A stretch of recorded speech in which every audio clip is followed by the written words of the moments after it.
16 जुलाई 2012 कसेड़ी घाट। 4 दोस्त अनिकेत, साहिल, राजीव और अमित सब हॉलिडे एंजॉय करने के बाद रात में वापस घर लौट रहे थे। अमित बोला, अरे यार कब ये रास्ता खत्म होगा, 2 घंटे से इसी रास्ते पर भटक रहे हैं, बैठे बैठे कमर में मोच आ चुकी है। राजीव बोला, हाँ यार साहिल, तुझे इस रास्ते के बारे में पता भी है या ऐसे ही गाड़ी को भगाया जा रहा है?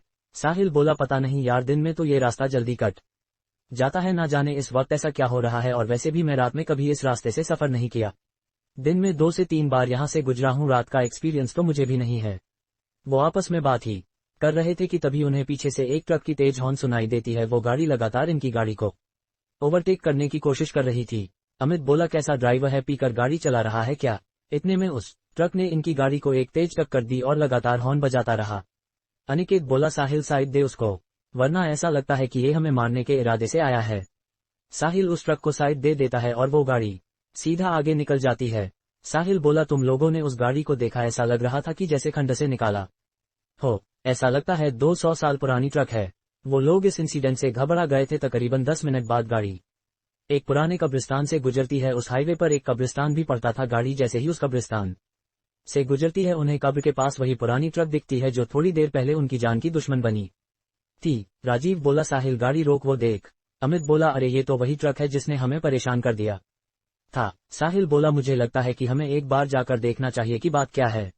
अमित बोला, तू पागल हो गया है क्या? आधी रात इस तरह कब्रिस्तान में जाने की बात कर रहा है, अरे मरना है क्या? अमित उन्हें वहां जाने से रोकने की कोशिश करता है, लेकिन तभी उन्हें उसी ट्रक से एक आदमी उतरता दिखता है जिसने काले कपड़े पहने हुए थे और उसके सर पर एक टोपी था। वह लगभग 7 फीट लंबा और हट्टा कट्टा था। ये देखकर ना जाने क्यों सबकी उत्सुकता और बढ़ गई और अमित के अलावा सभी उस आदमी के बारे में पता लगाने के लिए उत्सुक हो गए। सभी उस आदमी के पीछे जाते हैं और अमित को भी मजबूरन उन तीनों के साथ जाना पड़ता है। चारों जब उस ट्रक के दीवार के पास पहुंचे तो उनका दिल बैठ गया।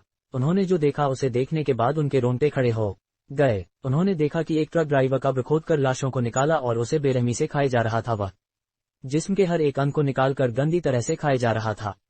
अनिकेत बोला, भाई ये कौन सा राक्षस है, निकलो यहाँ से जल्दी से।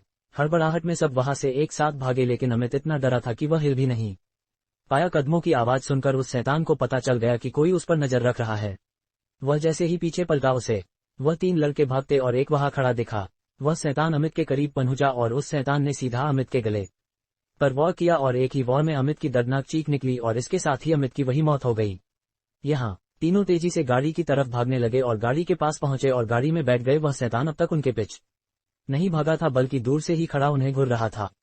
साहिल गाड़ी स्टार्ट करने की पूरी कोशिश कर रहा था, लेकिन उसकी कार स्टार्ट ही नहीं हो रही थी। तभी वह दूर खड़ा शैतान धीरे धीरे उनके तरफ बढ़ता है और वह लगभग गाड़ी के नजदीक पहुंच गया था। तभी गाड़ी स्टार्ट हो गई और तेजी से साहिल गाड़ी को आगे बढ़ाने लगा।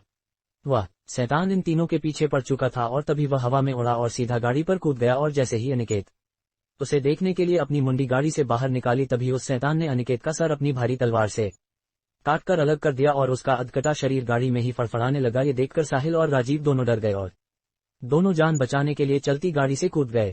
वे दोनों घास के मैदान में गिरे जिससे उन्हें कम चोट आई। वे दोनों सांस दबाए घास में लेटे रहे, लेकिन उनके डर को उस शैतान ने महसूस कर लिया और फिर शैतान को राजीव एक कोने में दिखा। तभी वो शैतान अपने लंबे नाखून और धारदार तलवार से राजीव पर वार किया, जिससे उसकी दर्दनाक चीख निकल आई और उसकी मौत हो गई। उस शैतान ने साहिल को नहीं देखा था और साहिल भी राजीव की मौत के वक्त वहां से निकल चुका था, जिसकी वजह से वो बच गया। उस रात कसेड़ी घाट हाईवे पर जो भयानक हादसा उनके साथ घटा, उससे सभी को ये सीख लेनी चाहिए कि अंधेरी रातों में भूतिया रास्ते से गुजरने का अंजाम कितना खौफनाक हो सकता है।